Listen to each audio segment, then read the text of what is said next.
So today hello everyone. First of all आज जो हम टॉपिक पढ़ने वाले हैं वो हमारा नया टॉपिक है, दैट इज क्लॉज टेस्ट। सो हम नया टॉपिक पढ़ेंगे जिसका नाम है क्लॉज टेस्ट। तो सबसे पहले व्हाट इज क्लॉज टेस्ट। हमको क्लॉज टेस्ट पढ़ने से पहले ये पता होना चाहिए कि क्लॉज टेस्ट होता क्या है। जब आपको पता होगा क्लॉज टेस्ट क्या होता है तभी आप उसके क्वेश्चंस को सॉल्व भी कर पाओगे। सो सबसे पहले what is cloze test. Cloze test है क्या। जब भी आपका क्लॉज टेस्ट एग्जाम में आता है या क्लॉज टेस्ट सॉल्व करने को आता है तो उससे क्या समझते हो। देखो, cloze test is a kind of exercise which consist of a partition of passage with certain missing words.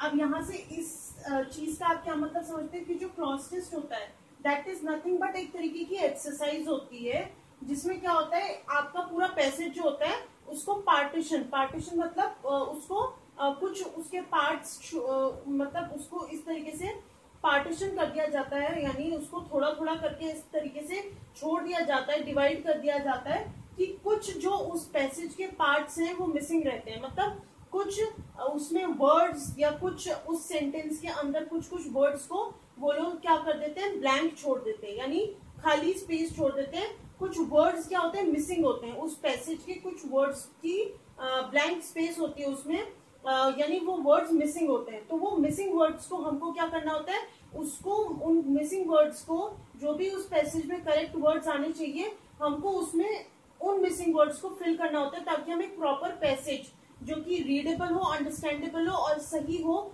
वो हम बना सकें। ठीक है, तो वो चीज को सॉल्व करने की एक्सरसाइज को आप क्या बोलते हैं, क्रॉस टेस्ट कहते हैं। ठीक है, so cross test is a kind of exercise which consists of a partition of passage with certain missing words, जिसमें कुछ वर्ड्स जो होते हैं शब्द मिसिंग होते हैं, यानी छोड़े गए होते हैं, कुछ वर्ड्स नहीं होते हैं, ब्लैंक स्पेसेस होती है, उनको हमको फिल करना होता है, जैसे फिल इन द ब्लैंक्स में होता है। तो उसके आगे हम पढ़ेंगे, it requires the ability to understand context and vocabulary in order to identify the correct words which can be set in the missing parts of the passage. Basically cloze test solve करने के लिए क्या चीजें दिमाग में होनी चाहिए। देखो, क्लॉज टेस्ट सॉल्व करने के लिए कुछ ज्यादा इतना कोई इतना कॉम्प्लिकेटेड टॉपिक है नहीं है। तो इसमें क्या होता है कि इसमें आपको एबिलिटी चाहिए कि आप पैसेज को जब पढ़ो तो उसको समझ सको। तो first your reading skills should be good. मैं हमेशा कहती हूँ अगर आपको कोई भी पैसेज से रिलेटेड, चाहे वो क्लॉज टेस्ट हो, चाहे रीडिंग कॉम्प्रीहेंशन हो, या चाहे कोई भी आपका समरी हो या स्टोरी राइटिंग हो या ऐसे राइटिंग हो, कुछ भी करना है, आपकी रीडिंग स्किल्स और अंडरस्टैंडिंग स्किल्स अच्छी होनी चाहिए। वो तभी होंगी जब आपकी रीडिंग स्किल्स अच्छी होंगी। तो आपकी reading skills should be good. ठीक है, आपके अंदर एबिलिटी होनी चाहिए कि आप पूरा कॉन्टेक्स्ट जो है पैसेज का, जो क्लॉज टेस्ट का है, उसको समझ सको कि वो पूरा किस बारे में, मतलब किस बारे में बात हो रही है। क्योंकि पैसेज जब आप पढ़ोगे उसमें सर्टेन वर्ड्स मिसिंग होंगे, लेकिन उसको पढ़ के आपको आइडिया तो लग जाएगा पैसेज किस बारे में है।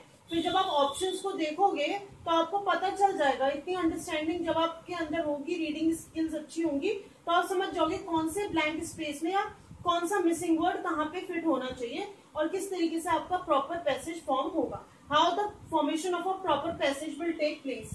तो अगर आपको प्रॉपर पैसेज फॉर्म करना है तो इसके लिए आपकी अंदर एबिलिटी होनी चाहिए टू अंडरस्टैंड कॉन्टेक्स्ट, कि आप पूरे पैसेज का कॉन्टेक्स्ट समझ सको। आपकी वोकैबुलरी जो होनी चाहिए आपकी वो अच्छी होनी चाहिए। आपको जो वर्ड्स दिए हैं सर्टेन, आपको उन शब्दों का अर्थ यानी मीनिंग पता होना चाहिए। अगर आपको शब्दों का मतलब नहीं पता है तो आप उनको सही जगह प्लेस कैसे कर पाओगे when you don't even know the meaning of the word. In order to identify the correct words. ठीक है, क्यों पता होनी चाहिए ये सब चीजें, क्यों होनी चाहिए ये एबिलिटी समझने की, ताकि आप सही शब्दों को सही ब्लैंक स्पेसेस में फिट कर पाओ। ठीक है, which can be set in the missing parts of the passage. जिनको हम जो मिसिंग पार्ट्स है, यानी जिन पार्ट्स को छोड़ा गया है पैसेज में, जो कि क्लॉज टेस्ट उसी को कहते हैं कि आपके पैसेज को थोड़ा पार्ट्स उसके छोड़ दिए जाते हैं, जिनको मिसिंग ब्लैंक्स कहते हैं या फिर मिसिंग वर्ड्स जहाँ पे आपको फिल करने होते हैं। तो आपको पता होना चाहिए। ठीक है, यहाँ पे एक छोटा सा एग्जाम्पल है, हम इस एग्जाम्पल को आज बेसिक तरीके से सॉल्व करके देखेंगे कि किस तरीके से क्लॉज टेस्ट ये तो एक छोटा सा एग्जाम्पल है। क्लॉज टेस्ट बड़े भी आ सकते हैं, शॉर्ट साइज में भी, शॉर्ट लेंथ के भी आ सकते हैं, किसी भी तरीके के आ सकते हैं। बस आपको टेक्निक्स और स्किल्स पता होनी चाहिए how to solve a cloze test. And आप चाहे छोटी लेंथ का हो या बड़े लेंथ का हो, कोई सा भी आप क्लॉज टेस्ट इजीली सॉल्व कर सकते हैं, मार्क्स स्कोर कर सकते हैं। तो जैसे कि हमारा क्वेश्चन है यहाँ पे कि today I went to the dash. तो यहाँ पे अब आप देख सकते हो कि एक सबसे पहला ब्लैंक स्पेस तो ये आ गया कि यहाँ पे एक वर्ड है जो मिसिंग है, यहाँ पे एक वर्ड आना ही आना है। And bought some milk and eggs, ठीक है। फिर full stop, I knew it was going to rain but I forgot to take my dash. अब मैंने ये पूरा पैसेज, सबसे पहली चीज आपको क्लॉस्टिस देखते ही क्या करनी है, पूरे पैसेज को पढ़ लेना है। फिर आपको देखना है कहाँ कहाँ ब्लैंक्स हैं। अब आपने इस पैसेज को पढ़ा, शॉर्ट पैसेज को, यहाँ आपने देखा कि एक ब्लैंक तो यहाँ है और दूसरा ब्लैंक यहाँ है, और हमने पूरा पैसेज पढ़ लिया। तो हमको अंदाजा हो गया कि जो पहली लाइन है और जो पहला मिसिंग वर्ड है, वहां पे हमको अंदाजा हो जाएगा पढ़ते कि क्या आ सकता है। वैसे आपको ऑप्शंस दिए रहेंगे कन्वीनियंसी के लिए, बट स्टिल जब अभी नहीं है, बिना ऑप्शन के भी आप समझ सकते हो अपनी एबिलिटी से, जो अंडरस्टैंडिंग एबिलिटी और अच्छी रीडिंग स्किल से, कि यहाँ मिसिंग वर्ड्स क्या क्या आ सकते हैं। देखो, टुडे, आज, I went to the dash, मैं वहां गया, कहाँ गया, and bought some milk and eggs, और मैं वहां से मिल्क और कुछ अंडे लेके आया। तो मिल्क और एग्स कहाँ मिलते हैं, घर पे तो नहीं मिलते, तो कहाँ जा सकता है, या तो यहाँ पे शॉप आएगा, स्टोर में मिल सकते हैं, सुपरमार्केट में। तो इनमें से कोई सा भी वर्ड अगर आपके ऑप्शंस में है तो वो बिल्कुल सही है, क्योंकि यहाँ ये सेंटेंस बिल्कुल सही बैठेगा कि today I went to the market, या today I went to the store, या today I went to the supermarket, या फिर शॉप, और मैं वहां से मिल्क और अंडे लेके आया। तो ये बिल्कुल सही है, क्योंकि आपको पता है कि वो वहां गया, वहां आपने यहाँ ये सेंटेंस पढ़ा कि आई वेंट टू द, मतलब वो कहीं गया और फिर वहां से वो ये चीजें लेके आया। तो जाहिर सी बात है कि या तो मार्केट में गया होगा, शॉप पे, तो यहाँ पे हम मार्केट या शॉप कुछ भी लिख सकते हैं, दोनों सही है। तो हम यहाँ पे मार्केट लिख देते हैं कि today I went to the market and bought some milk and eggs, ठीक है, फुल स्टॉप।